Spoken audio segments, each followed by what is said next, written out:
Ես հանդիպում եմ մի տղայի հետ, որն ինձանից մեծ է, 21 տարեկան է։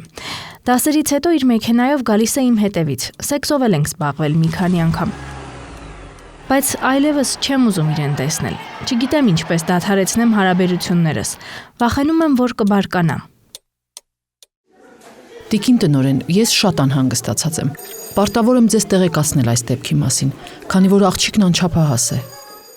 Տնօրենի գործողությունները, տարբերակ 1. Հրավիրում է աղջկա ծնողին դպրոց, բացատրում կատարվածը, ապա զանգահարում ոստիկանություն։ Տարբերակ 2. Խորհրդակցում է ուսուցիչների հետ, որոշում է ոստիկանություն դիմելու քայլերը թողնել ծնողների հայեցողությանը։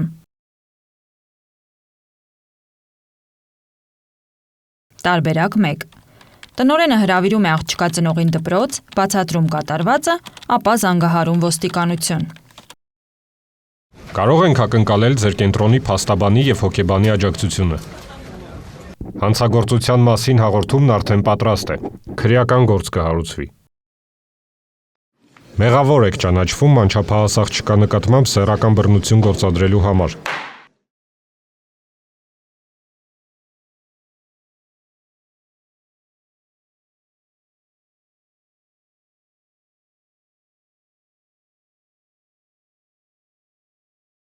Տարբերակ 2. Տնօրենը խորհրդակցում է ուսուցիչների հետ, որոշում է ոստիկանություն դիմելու քայլերը թողնել ծնողների հայեցողությանը։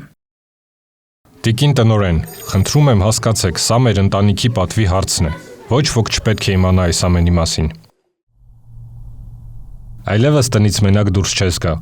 Ընկերուհիներիդ երեսն էլ չես տեսնի։ Դպրոցդ էլ կփոխենք, չէ միչև ոստիկանություն, քաղաքով մեկ խայտարակ լինենք։